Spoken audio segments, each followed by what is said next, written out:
Televisa presenta XFM. lo que se viene a continuación.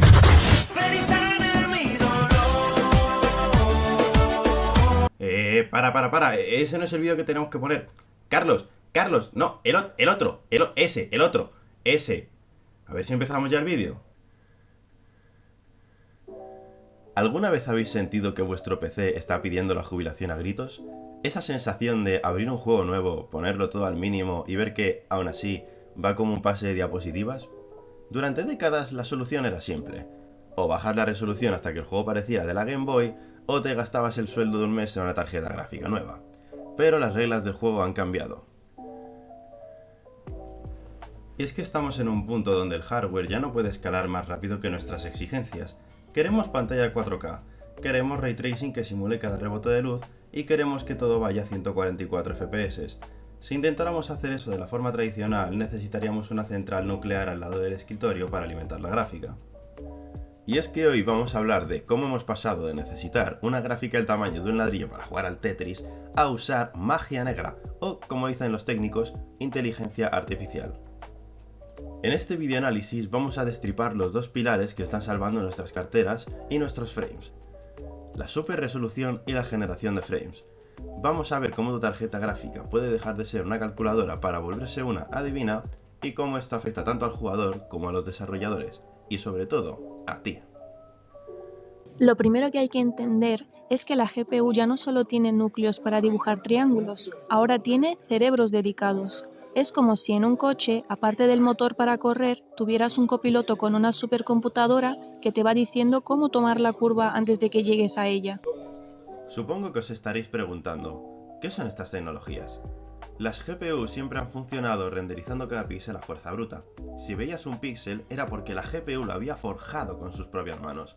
Pero claro, esto te limita a lo que tu hardware puede soportar, porque al contrario que en ciertas oficinas de juegos AAA a donde explotan calderas, a tu GPU no le puedes hacer crunch.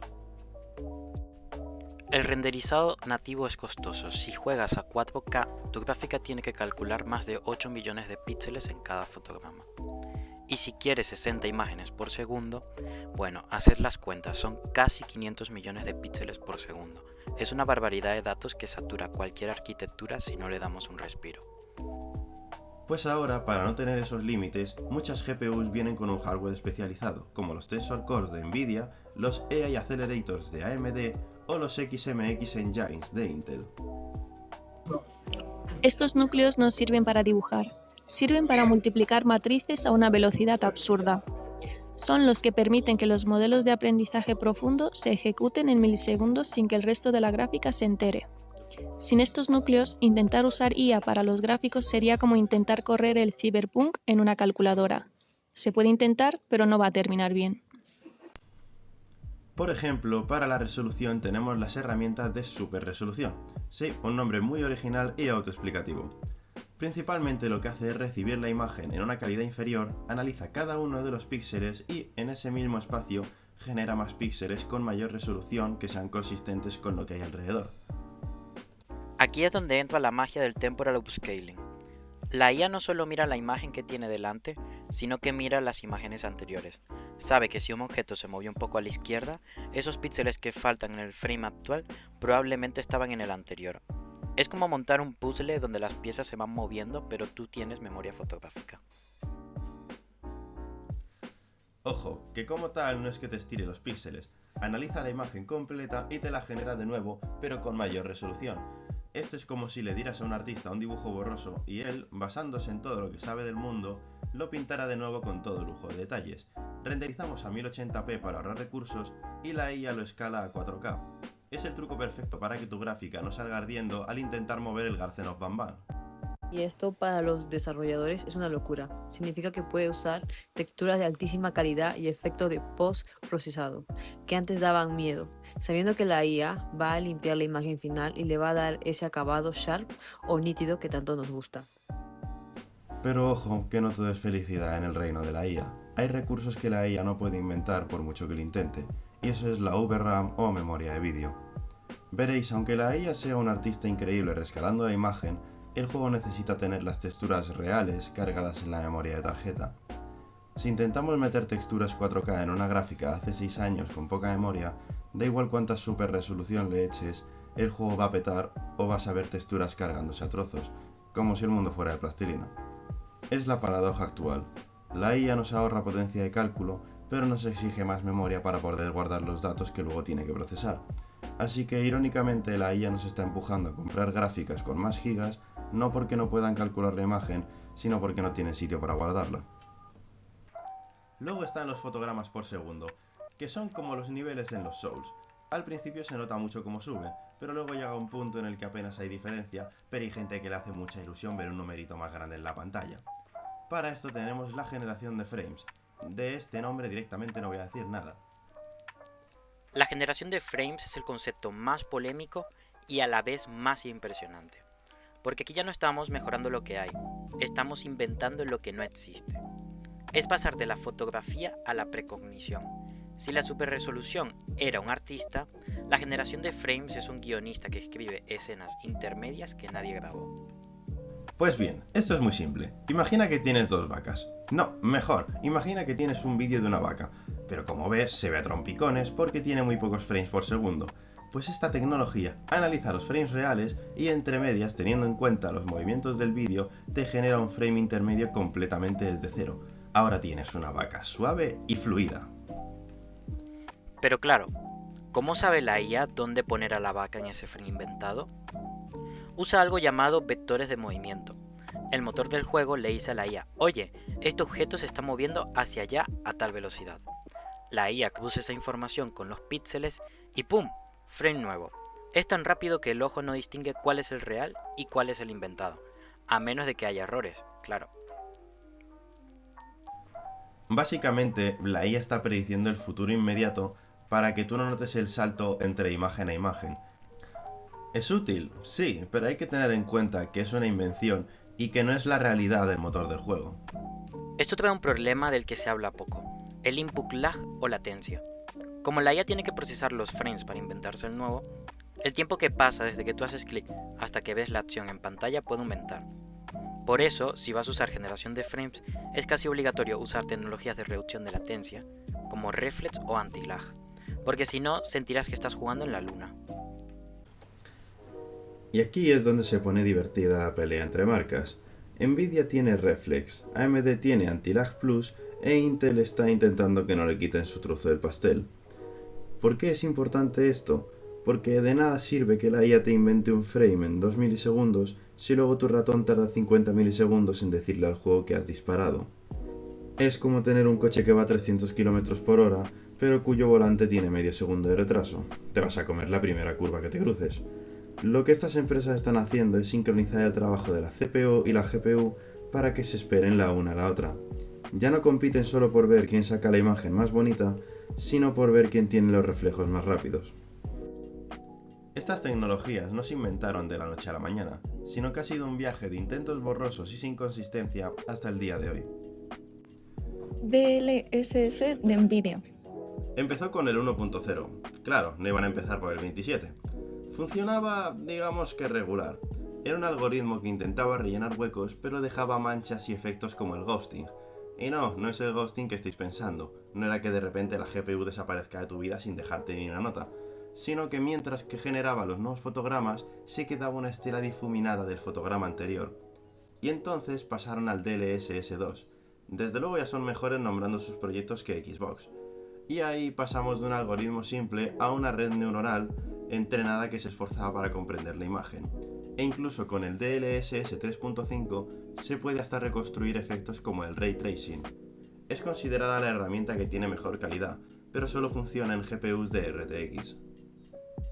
El problema de DLSS 1.0 era que Nvidia tenía que entrenar a la IA específicamente para cada juego. Imagina el trabajo. Señoría, aprenda cómo se ve el Final Fantasy. Ahora aprenda el Battlefield. Era inviable.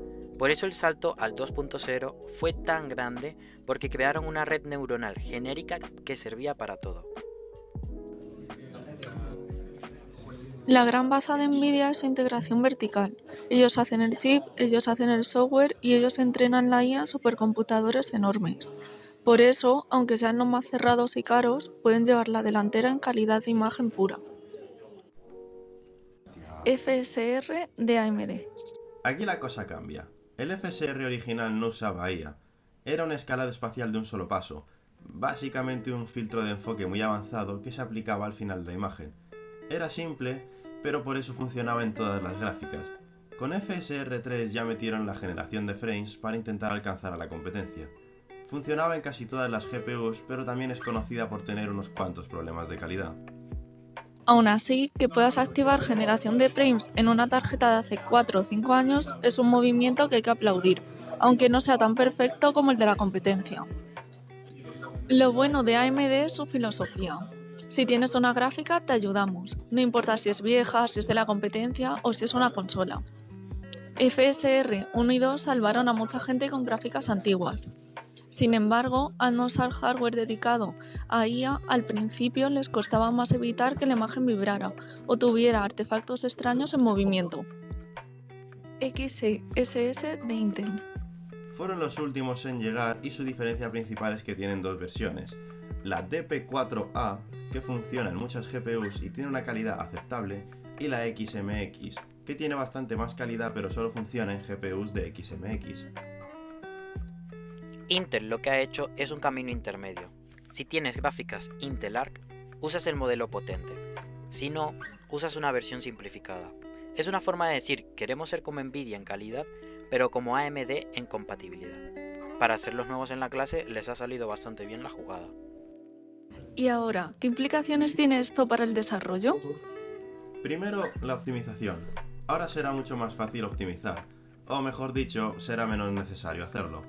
En vez de partirte la cabeza mejorando el código de renderizado, integras estas herramientas y que el hardware se encargue del trabajo sucio. Como si hiciera falta que las empresas optimizasen menos los juegos. Como desarrolladores, esto es un arma de doble filo. Por un lado, nos quita presión si el juego en 4K nativo no llega a los 60 FPS. Sabemos que con un rescalado lo hará, pero el peligro es caer en la pereza. No podemos usar la IA como una tirita para el código mal hecho o un motor que arrastra problemas de base. La IA debería ser para llegar donde el hardware no llega, no para cubrir nuestras faltas de ganas de optimizar. Lo cual, claro, nos lleva a la reducción de costes, ya que cuanto menos recursos gastes en optimizar, más barato te sale. Aunque esto puede tener un lado bueno, y es que se podrían llegar a jugar juegos muy buenos visualmente en hardware más modesto, como una Steam Deck, una consola portátil o un PC de peor gama. Imaginaos lo que esto significa para el mercado de consolas portátiles. Dispositivos que consumen 15 vatios moviendo juegos que antes necesitaban 300 vatios. Esto está democratizando el gaming de alta fidelidad. Ya no necesitas un setup de 2.000 euros para disfrutar de una buena experiencia visual, y eso, como industria, nos beneficia a todos porque hay más público. Y también hay que tener en cuenta que estas herramientas no sirven solo para los videojuegos, sino que tecnologías como RTX Video permiten escalar la resolución de vídeos de YouTube o de otros tipos y que se vean nítidos en tu pantalla. Esto es algo que mucha gente ignora. Puedes estar viendo un vídeo de 2008 en 480p y tu GPU está ahí trabajando en silencio para limpiar el grano, definir los bordes y que no parezca que estés mirando a través de una malla de gallinero. Es la aplicación de la IA en el consumo de multimedia diario. Y claro, ahora llega lo importante. ¿Cuál es el futuro de esto? Pues es difícil de saber. Es fácil pensar que esto seguirá evolucionando y que los juegos mejoren mucho visualmente y con un mejor rendimiento, o incluso que podría llegar a generar elementos completos de los juegos como las físicas de los objetos o el movimiento del pelo, pero es difícil saber si se volverá una ayuda que la gente podrá o no usar, o si llegará al punto en el que toda la GPU se dedique a adivinar en vez de construir. Y si pensáis que esto es solo cosa de los Masters Race con PCs de 3.000 euros, mirad a vuestro alrededor, porque son las consolas las que realmente van a decidir el futuro de esta tecnología. Los rumores sobre el próximo proyecto de PlayStation o el próximo de Xbox no giran en torno a procesadores gigantes, sino a chips de IA dedicados. Estamos llegando a un punto donde una consola de 500 euros podría llegar a mover juegos que visualmente compitan con un PC de gama alta, simplemente porque lleva un escalador de IA decente. Es la democratización absoluta. El día que Nintendo saque la próxima consola con un DLS bien optimizado, se va a acabar la discusión de si la potencia importa o no, porque al final, si el ojo ve a 4K y 60 FPS estables y nítidos, ¿A quién le importa si los ha dibujado un transistor o si se los ha inventado una neurona digital? Podríamos llegar a un punto donde el motor gráfico solo mande bocetos de la escena y la IA se encargue de poner la piel, la luz y el detalle. Es lo que se llama neural rendering. Es fascinante y a la vez da un poco de vértigo pensar que lo que vemos podría ser 90% imaginación de una máquina y 10% código real.